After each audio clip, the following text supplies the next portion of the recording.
都变美了吗？今天我们聊一个很熟悉又很陌生的话题——血糖。谁都知道血液中有糖，但是似乎只有糖尿病患者才会关注自己的血糖数值。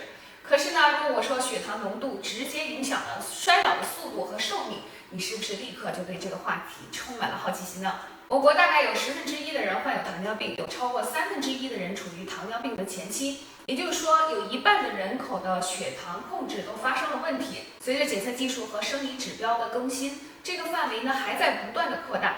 事实上，不管你有没有患糖尿病，我们每一个人都应该密切关注自己的血糖。当我们进餐后，碳水化合物会通过肝脏进行分解代谢，分解出来的葡萄糖呢会进入血液循环，给身体和大脑提供能量。当血液中的葡萄糖浓度上升，胰脏的贝塔细胞呢就会分泌胰岛素，胰岛素给细胞发送信号，让细胞领取今日份的葡萄糖。这样呢，既维持了细胞的功能，又平衡了血糖的浓度。然而，当一个人吃过多的碳水，血糖就会常常处于高水平，那么胰岛素也会被持续的生产和释放。过多的胰岛素导致一个特殊现象的发生，那就是胰岛素抵抗。就是说，细胞对胰岛素的敏感度降低了。举一个相似的例子，从来不喝咖啡的人喝一杯咖啡就会心跳加速，非常兴奋。但如果这个人接下来的每天都喝很多咖啡，那么咖啡因对他的作用呢就会越来越低，于是他就需要喝更多的咖啡才能达到当初喝第一杯的效果。细胞对胰岛素不敏感后呢，血糖就降不下来，刺激胰腺细胞继续生产更多的胰岛素。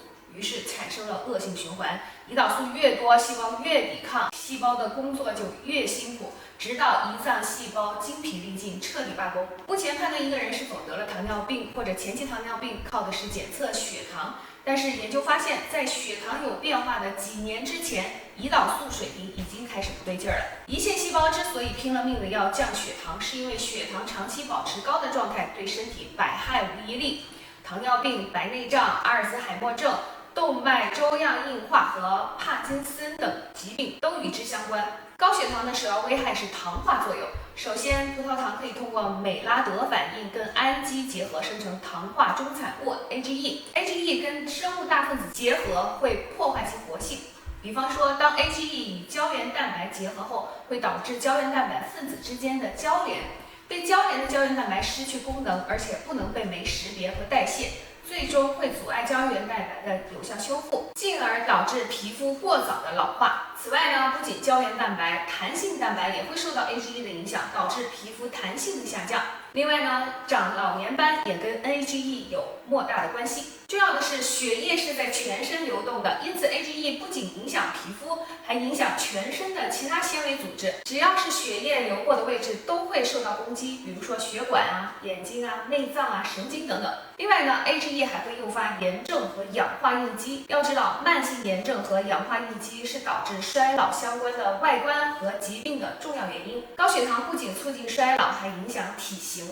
很多成年人抱怨自己很难减肥，那是因为胰岛素抵抗会破坏线粒体的能量代谢，同时呢又促进脂肪的积累，抑制脂肪的分解。因此呢，人特别容易在肚子和内脏里面囤积脂肪，心血管也会受到影响。最近的科学研究表明，80%没有糖尿病的人每天在饭后都会经历血糖过山车。血糖过山车是指一顿饭后血糖浓度大幅度的增加，在经历峰值之后呢，又大幅下降，并且形成一个低谷的过程。它就像坐过山车一样，不断的起伏。当我们摄入大量碳水的时候，肝脏把碳水分解成葡萄糖，血液中葡萄糖浓度迅速上升，形成波峰。每一次高峰都会加速 AGE 的合成，这是因为反应物的浓度越高，分子间的碰撞机会就会增加，因此反应速率就会越快。与此同时，诱发胰岛素大量分泌，葡萄糖在胰岛素的作用下被细胞吸收利用，因此血糖浓度又迅速降低。然而，胰岛素一下子分泌太多，刹不住车，就会导致餐后血糖的降低，形成一个波谷。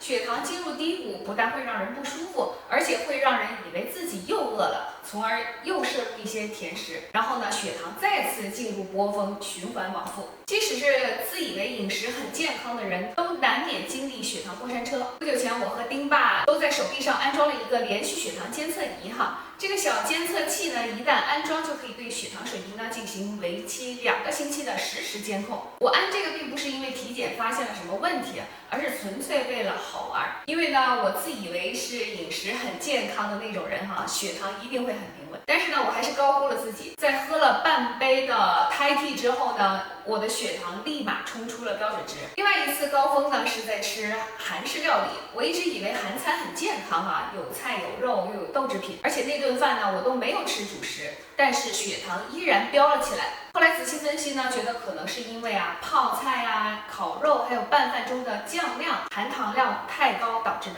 这说明呢，隐形的碳水无处不在，即使再小心也容易中招。带了血糖仪之后，我还发现了很多其他的生活陷阱，包括丁帕用来代替米饭的玉米升糖原来很厉害，然后喝酒会导致低血糖，让人胃口大开等等。控叔和初初已经在着手准备更详细的血糖监测试验了，届时呢会有更多使用数据给大家参考，我就不详说了。我想表达的是，即使生活得很仔细，也容易控制不好血糖，而每经历一次血糖过山车，都会让身体更快地走向衰老。